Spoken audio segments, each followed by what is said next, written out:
Hi students, welcome to commerce tutorial. ഇന്ന് നമ്മൾ discuss ചെയ്യാൻ പോകുന്ന ടോപ്പിക്ക് ബിസിനസ് റെഗുലേഷനിലെ ചാപ്റ്റർ 11 ഡിസ്ചാർജ് ഓഫ് കോൺട്രാക്റ്റ് എന്ന ടോപ്പിക്കാണ് ഡിസ്കസ് ചെയ്യുന്നത്.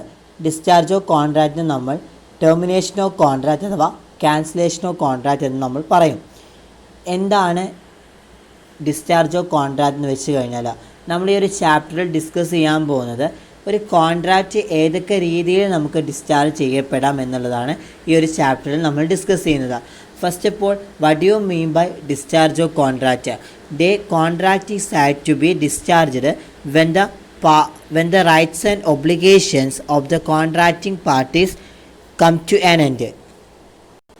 ഒരു കോൺട്രാക്റ്റിലേക്ക് 2-3 പാർട്ടീസ് എൻ്റർ ചെയ്യുന്ന സമയത്ത് ആ പാർട്ടീസിൻ്റെ മുകളിൽ ചില റൈറ്റ്സ് ആൻഡ് ഒബ്ലിഗേഷൻസ് ക്രിയേറ്റ് ചെയ്യും.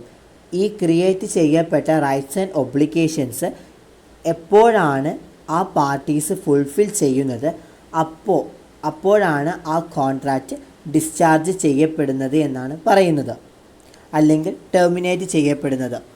Discharge of contract means termination of the contractual relations between the parties to a contract. Discharge എന്ന് പറഞ്ഞാൽ ടെർമിനേഷൻ ഓഫ് കോൺട്രാക്ച്വൽ റിലേഷൻഷിപ്പ് തന്നെയാണ്. ഒരു കോൺട്രാക്റ്റിൻ്റെ കീഴിൽ വരുന്ന പാർട്ടീസിൻ്റെ റിലേഷൻഷിപ്പ് ടെർമിനേറ്റ് ചെയ്യുക അല്ലെങ്കിൽ ഡിസ്ചാർജ് ചെയ്യുക എന്നതാണ് പറയുന്നത്. ഒരു കോൺട്രാക്റ്റിൻ്റെ കീഴിൽ വരുന്ന റൈറ്റ്സ് ആൻഡ് ഒബ്ലിഗേഷൻസ് എല്ലാം പെർഫോം ചെയ്തുകൊണ്ടോ അല്ലെങ്കിൽ അതിനു പകരമായിട്ട് മറ്റൊരു കോൺട്രാക്റ്റ് ഫോം ചെയ്തുകൊണ്ടോ ഓൾറെഡി എക്സിസ്റ്റിംഗ് ആയുള്ള കോൺട്രാക്റ്റ് ഇവിടെ ഡിസ്ചാർജ് ചെയ്യപ്പെടുന്നു എന്നാണ് പറയുന്നത്. Next, modes of discharge of contract. ഒരു കോൺട്രാക്റ്റ് ഡിസ്ചാർജ് ചെയ്യണമെങ്കിൽ പല രീതിയിൽ നമുക്ക് ഒരു കോൺട്രാക്റ്റ് ഡിസ്ചാർജ് ചെയ്യാൻ സാധിക്കും. അങ്ങനത്തെ 6 മെത്തേഡ് അല്ലെങ്കിൽ 6 മോഡ്സ് ഓഫ് ഡിസ്ചാർജ് ആണ് ഇവിടെ നമ്മൾ ഡിസ്കസ് ചെയ്യാൻ പോകുന്നത്. First one, by performance of contract. Second one, by agreement. Third one, by lapse of time. Fourth one, by operation of law. Fifth one, by impossibility of performance. And finally, by committing breach of contract. ഇന്ന് നമ്മൾ ഈ ഒരു വീഡിയോയിൽ discuss ചെയ്യാൻ പോകുന്നത് 2 മോഡാണ് discuss ചെയ്യുന്നത്. By performance of കോൺട്രാക്റ്റും ബൈ എഗ്രിമെൻറ്റും. ബാക്കിയുള്ള രീതികളൊക്കെ അല്ലെങ്കിൽ ബാക്കിയുള്ള മെത്തേഡ്സൊക്കെ നമ്മൾ വരും ക്ലാസ്സുകളിൽ ഡിസ്കസ് ചെയ്യുന്നതായിരിക്കും. അപ്പോൾ ബൈ പെർഫോമൻസ് ഓഫ് കോൺട്രാക്റ്റ് എന്ന് പറഞ്ഞാൽ പെർഫോമൻസ് ഓഫ് കോൺട്രാക്റ്റ് നമ്മൾ ഓൾറെഡി ഡീറ്റെയിൽഡായി ഡിസ്കസ് ചെയ്ത ടോപ്പിക്കാണ്. എന്നാലും നമുക്ക് എന്താണ് ജസ്റ്റ് ഒരു പെർഫോമൻസ് ഓഫ് കോൺട്രാക്റ്റ് എന്ന് ഞാൻ പറഞ്ഞു തരാം. When the parties to a contract fulfil their obligations arising under the contract within the time and in the manner prescribed, it is known as discharge by performance. Performance of contract എന്ന് പറഞ്ഞു കഴിഞ്ഞാൽ ഒരു കോൺട്രാക്റ്റിൻ്റെ കീഴിൽ എന്തൊക്കെ rights and obligations പാർട്ടീസിന് കിട്ടുന്നുണ്ടോ അല്ലെങ്കിൽ എന്തൊക്കെ റൈറ്റ്സ് ആൻഡ് ഒബ്ലിഗേഷൻസ് പാർട്ടീസിന് കിട്ടിയിട്ടുണ്ടോ അവരത് പെർഫോം ചെയ്തുകൊണ്ട് ആ കോൺട്രാക്റ്റ് ഡിസ്ചാർജ് ചെയ്യാൻ സാധിക്കും. ഒരു കോൺട്രാക്റ്റിൻ്റെ കീഴിൽ എന്തൊക്കെ റൈറ്റ്സ് ആൻഡ് ഒബ്ലിഗേഷൻസ് പാർട്ടീസിന് കിട്ടിയിട്ടുണ്ടോ അവരത് പെർഫോം ചെയ്തുകൊണ്ട് ആ കോൺട്രാക്റ്റ് ഡിസ്ചാർജ് ചെയ്യാൻ സാധിക്കും എന്നാണ് പറയുന്നത്. Next, second one, discharge by mutual agreement or consent. Rule ഈഡം മോഡോ ക്യൂ ക്വാഡ് കോൺസ്റ്റിറ്റ്യൂട്ടർ idem modo destitutor. Anything may be destroyed in the same manner in which it is constituted. Section 62 and 63 of the Act provide for various modes of discharge of an existing contract by a fresh agreement. They are as under. എന്ന് വെച്ച് കഴിഞ്ഞാൽ അതിൻ്റെ കുറേ types of agreement നമ്മളിവിടെ discuss ചെയ്യുന്നുണ്ട്. First of all, നമുക്ക് discharge by mutual agreement എന്ന് പറഞ്ഞാൽ ഒരു കോൺട്രാക്റ്റിൻ്റെ ഉള്ളിൽ അല്ലെങ്കിൽ ഒരു കോൺട്രാക്റ്റിലുള്ള പാർട്ടികൾ തമ്മിൽ പരസ്പരം ഒരു എഗ്രിമെൻറ്റിൽ എത്തിക്കൊണ്ട് പരസ്പരമുള്ള സമ്മതത്തോടു കൂടി പുതിയ ഒരു എഗ്രിമെൻറ്റ് ചെയ്തുകൊണ്ട് ഓൾറെഡി എക്സിസ്റ്റിംഗ് ആയുള്ള എഗ്രിമെൻറ്റ് ഡിസ്ചാർജ് ചെയ്ത് കളയുന്ന ഒരു മെത്തേഡാണ് മ്യൂച്വൽ എഗ്രിമെൻറ്റ് എന്ന് പറയുന്നത്. അതായത് ഏതു രീതിയിലാണോ ഒരു സാധനം കോൺസ്റ്റിറ്റ്യൂട്ട് ചെയ്തിട്ടുള്ളത് അതേ മെത്തേഡ് യൂസ് ചെയ്തുകൊണ്ട് നമുക്ക് അത് നശിപ്പിക്കാൻ സാധിക്കും, എന്നുവെച്ചാൽ ഡിസ്ട്രോയ് ചെയ്യാൻ സാധിക്കും എന്ന് പറയുന്ന ഒരു റൂളാണ് ഈ ഒരു മെത്തേഡിൻ്റെ അടിസ്ഥാനം എന്ന് പറയുന്നത്.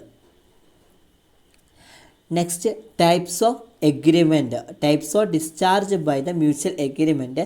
There are the 6 types. First one novation, second one rescission, third one alteration, fourth one remission, waiver and merger. First of all, എന്താണ് novation? New contract is substituted for the existing contract.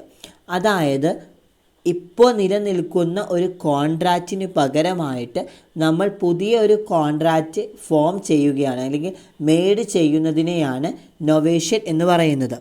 Section 62, novation is a transaction by which with the consent of all the parties the old contract is revoked and substituted a new contract.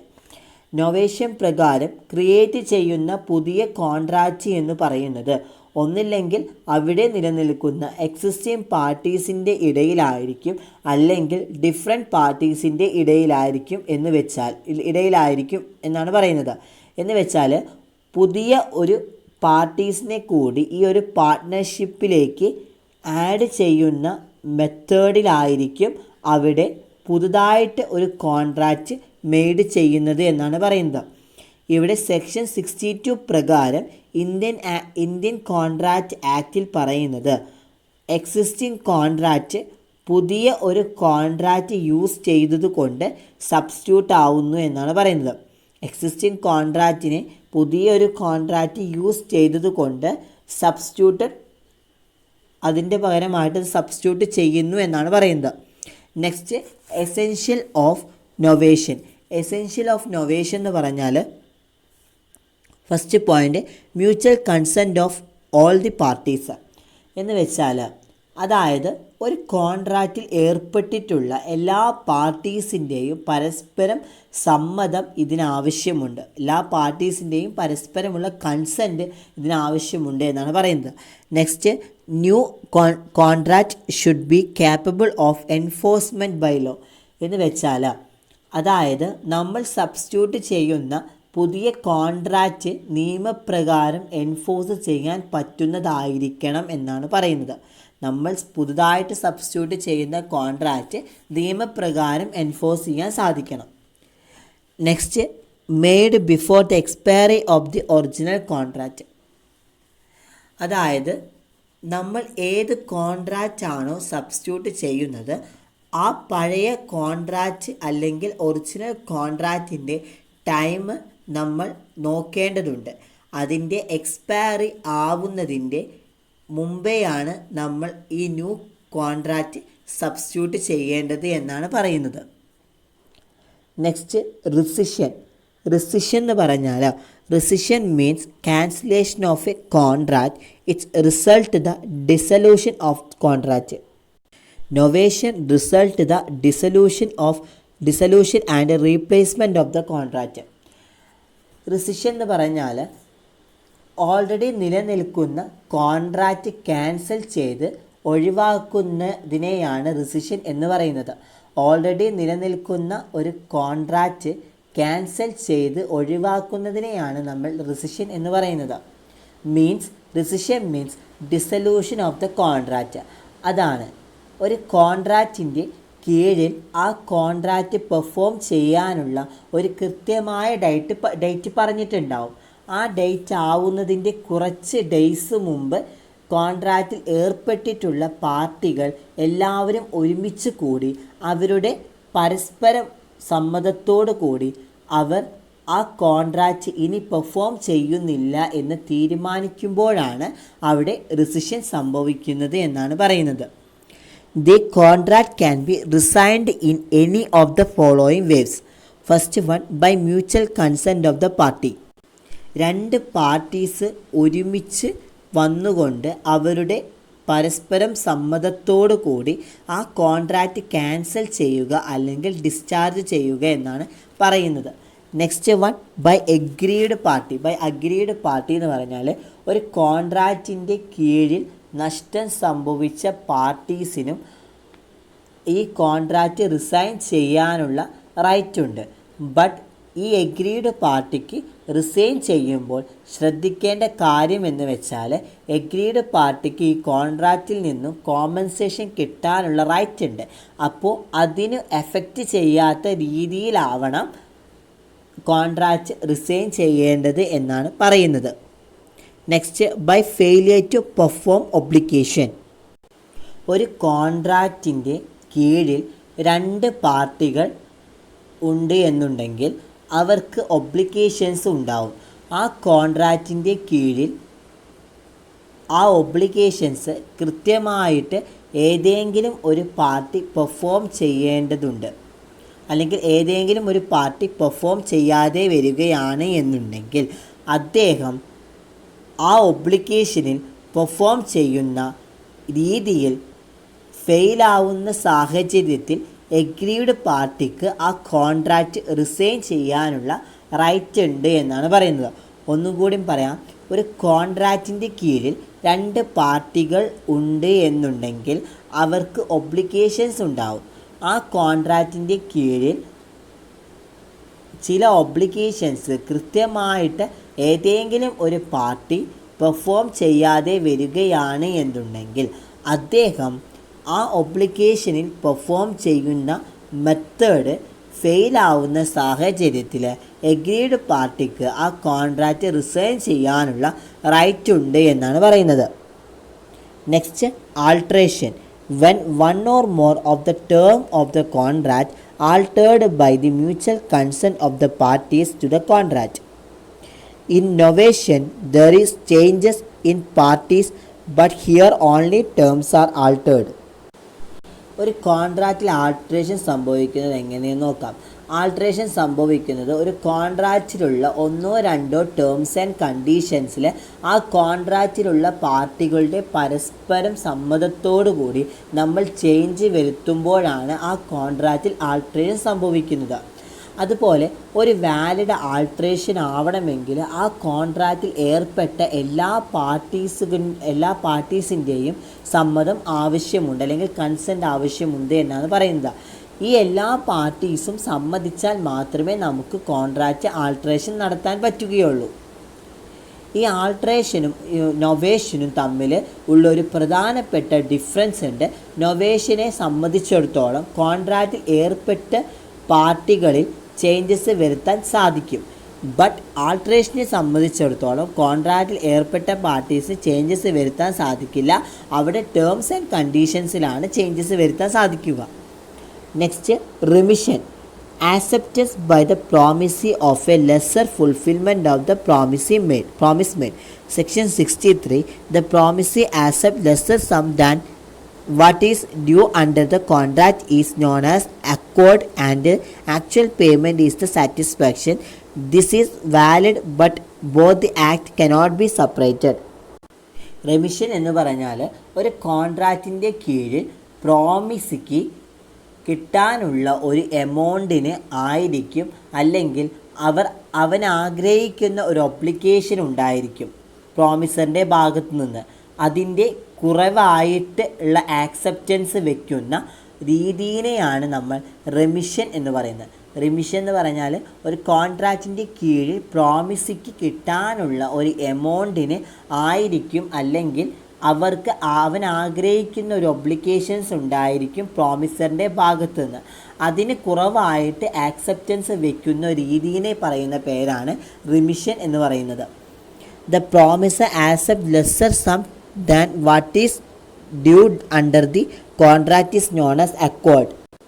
English law പ്രകാരം ഈ ഒരു lesser ആക്സെപ്റ്റൻസിനെ actual എമൗണ്ടിനേക്കാൾ കുറഞ്ഞ amount accept ചെയ്യുന്ന ഈ ഒരു പരിപാടിയെ പറയുന്ന പേരെന്ന് പറയുന്നത് അക്കോർഡൻസ് എന്നാണ്.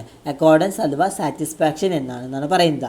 അതായത് ഒരു കോൺട്രാക്റ്റിൻ്റെ കീഴിൽ ആക്ച്വൽ ഡ്യൂ ആയ എമൗണ്ടിനേക്കാൾ കുറവ് പ്രോമിസർ ആക്സെപ്റ്റ് ചെയ്യുന്നതിനെ അക്കോർഡ് എന്നും അവിടെ നടക്കുന്ന ആക്ച്വൽ പേയ്മെൻറ്റിനെ സാറ്റിസ്ഫാക്ഷൻ എന്നും പറയുന്നു. ഈ ഒരു പ്രോസസ്സ് ഈ ഒരു പ്രോസസ്സ് എന്ന് പറയുന്നത് ഒരു വാലിഡ് പ്രോസസ്സാണ്. അവിടെ ഒബ്ലിഗേഷൻസ് അവർ സാറ്റിസ്ഫൈഡ് ചെയ്തിട്ടുണ്ട് എന്നാണ് പറയുന്നത്. ഇതൊരു അവരുടെ ഒബ്ലിഗേഷൻസ് സാറ്റിസ്ഫൈഡ് ചെയ്തതുകൊണ്ട് തന്നെ അതെന്താണ്, ഒരു വാലിഡ് കോൺട്രാക്റ്റ് തന്നെയാണെന്നാണ് പറയുന്നത്. ഈ പറയുന്ന ആക്റ്റുകളും, അതായത് അക്കോർഡ് ആൻഡ് സാറ്റിസ്ഫാക്ഷൻ, ഈ രണ്ട് ആക്റ്റുകളും സെപ്പറേറ്റ് ചെയ്യാൻ നമുക്ക് സാധിക്കില്ല എന്നാണ് പറയുന്നത്. ഈ പറയുന്ന അക്കോർഡും അതുപോലെ തന്നെ ആക്ച്വൽ പേയ്മെൻറ്റ് അഥവാ സാറ്റിസ്ഫാക്ഷൻ നമുക്ക് എന്താണ് സെപ്പറേറ്റ് ചെയ്യാൻ സാധിക്കില്ല എന്നാണ് പറയുന്നത്. Next waiver. വൈവർ എന്ന് പറയുകയാണെങ്കിൽ deliberate അബാൻമെൻറ്റ് or giving up of a right which a party is entitled to under a contract. Neither an agreement nor a consideration is required to constitute a wager. ഒരു കോൺട്രാക്റ്റിൻ്റെ കീഴിൽ ഒരു പാർട്ടിക്ക് ഉണ്ടാവുന്ന right നമ്മൾ മനഃപൂർവ്വം ഒഴിവാക്കുക അല്ലെങ്കിൽ ഒരു കോൺട്രാക്റ്റ് സ്വയം ഉപേക്ഷിക്കുന്നതിനെയാണ് വൈവർ എന്ന് പറയുന്നത്. ഡെലിബറേറ്റ്ലി ഈ കോൺട്രാക്റ്റ് ഒഴിവാക്കുന്നതിനെയാണ് ഇവിടെ ഒരു എഗ്രിമെൻറ്റിൻ്റെയോ അല്ലെങ്കിൽ കൺസിഡറേഷൻ്റെയോ ആവശ്യമില്ല എന്നാണ് പറയുന്നത്. വൈവറിൽ കൺസിഡർ ചെയ്യാൻ സാധിക്കില്ല എന്ന് വെച്ച് കഴിഞ്ഞാൽ ആ ഒരു കോൺട്രാക്റ്റ് ഒഴിവാക്കണമെങ്കിൽ ഒരു എഗ്രിമെൻറ്റിൻ്റെയോ അല്ലെങ്കിൽ ഒരു കൺസിഡറേഷൻ്റെയോ ആവശ്യമില്ല. ആർക്ക്? വൈവറിന് കോൺസ്റ്റിറ്റ്യൂട്ട് ചെയ്യാനായിട്ട് യാതൊരു തരത്തിലുള്ള കൺസിഡറേഷനും ഒരു എഗ്രിമെൻ്റെയും ആവശ്യമില്ല എന്നാണ് പറയുന്നത്. നെക്സ്റ്റ് അടുത്ത ടൈപ്പാണ് മെർജർ. ഇവിടെ മെർജറിൻ്റെ ആ ഒരു എക്സ്പ്ലനേഷൻസ് മിസ്സായതാണ് വീഡിയോ എടുക്കുമ്പോൾ. അപ്പോൾ നിങ്ങളെന്താണ് പറയുന്ന ആ ഒരു കാര്യം നോട്ട് ചെയ്ത് വെക്കാം. മെർജർ എന്ന് പറഞ്ഞാൽ merger of two or more rights into one contract. When an existing inferior right of party merged into a newly acquired superior right by the same party. It is called merger of right. In this case, inferior right automatically discharged. Merger എന്ന് പറഞ്ഞാൽ ഒന്നോ രണ്ടോ റൈറ്റ്സിനെ ഒറ്റ കോൺട്രാക്റ്റായി convert ചെയ്യുന്ന രീതിയാണ്, അല്ലെങ്കിൽ convert ചെയ്യുന്ന മെത്തേഡിനെയാണ് നമ്മൾ മെർജർ എന്ന് പറയുന്നത്. അതായത് ഒരു കോൺട്രാക്റ്റിൻ്റെ കീഴിൽ ഏതെങ്കിലും ഒരു പാർട്ടീസിന് ചില റൈറ്റ്സ് ഉണ്ടാവും. അതിനെയാണ് നമ്മൾ എക്സിസ്റ്റിംഗ് റൈറ്റ്സ് അഥവാ ഇൻഫീരിയർ റൈറ്റ്സ് എന്ന് പറയുന്നത്. ആ ഇൻഫീരിയർ റൈറ്റ്സ് പുതുതായിട്ട് കിട്ടിയിട്ടുള്ള അല്ലെങ്കിൽ പുതുതായിട്ട് കിട്ടാനുള്ള സുപ്പീരിയർ റൈറ്റ്സുമായിട്ട് കൺവേർട്ട് ചെയ്യുന്ന പരിപാടിയെയാണ് നമ്മൾ മെർജർ എന്ന് പറയുന്നത്. അങ്ങനെയുള്ള സാഹചര്യത്തിൽ എക്സിസ്റ്റിംഗ് ആയിട്ടുള്ള ഇൻഫീരിയർ റൈറ്റ് ഓട്ടോമാറ്റിക്കലി ആ കോൺട്രാക്റ്റിൽ നിന്ന് ഡിസ്ചാർജ് ചെയ്യുകയും ചെയ്യുന്നു എന്നാണ് പറയുന്നത്. അപ്പോൾ ഇന്ന് നമ്മൾ ഡിസ്കസ് ചെയ്ത ടോപ്പിക് എന്ന് പറഞ്ഞാൽ ഡിസ്ചാർജ് ഓഫ് കോൺട്രാക്റ്റ് എന്താണ് എന്നും അതിൻ്റെ various modes of discharge of കോൺട്രാക്റ്റിലെ 2 പോയിൻറ്റ്സ് ആണ് നമ്മൾ ഇന്ന് മെയിനായിട്ട് പറഞ്ഞത്. ബൈ പെർഫോമൻസ് ഓഫ് കോൺട്രാക്റ്റും ബൈ എഗ്രിമെൻറ്റിൻ്റെ കേസിലും ആ എഗ്രിമെൻറ്റിൽ വരുന്ന ഡിഫറെൻറ്റ് ടൈപ്സ് ഓഫ് എഗ്രിമെൻറ്റും നമ്മൾ ഇന്ന് ഡിസ്കസ് ചെയ്തു. അപ്പോൾ നിങ്ങൾക്ക് എന്തെങ്കിലും തരത്തിൽ ഡൗട്ട്സ് ഉണ്ടെങ്കിൽ നിങ്ങൾ എന്താണ് താഴെ കമൻറ്റ് ബോക്സ് ഇടേണ്ടതാണ്. ഞാൻ നെക്സ്റ്റ് വീഡിയോ ചെയ്യുമ്പോൾ അത് പറഞ്ഞു തരും. ഞാൻ ലാസ്റ്റ് പറഞ്ഞ മെർജർ എന്നൊരു ടോപ്പിക്ക് നിങ്ങൾ എന്താണ് ഞാൻ പറയുന്ന ആ ഇതിൽ നിങ്ങൾ എഴുതി വെക്കുക കേട്ടോ. കാരണം ഇതിൽ റെക്കോർഡ് ചെയ്ത് നോക്കുമ്പോൾ ചെറിയൊരു മിസ്റ്റേക്ക് വന്നതാണ്. അപ്പോൾ എല്ലാവർക്കും വീഡിയോ മനസ്സിലായിട്ടുണ്ടെങ്കിൽ, വീഡിയോ ഇഷ്ടപ്പെട്ടെങ്കിൽ ലൈക്ക് ചെയ്യുക, ഷെയർ ചെയ്യുക, സബ്സ്ക്രൈബ് ചെയ്യുക. Thank you.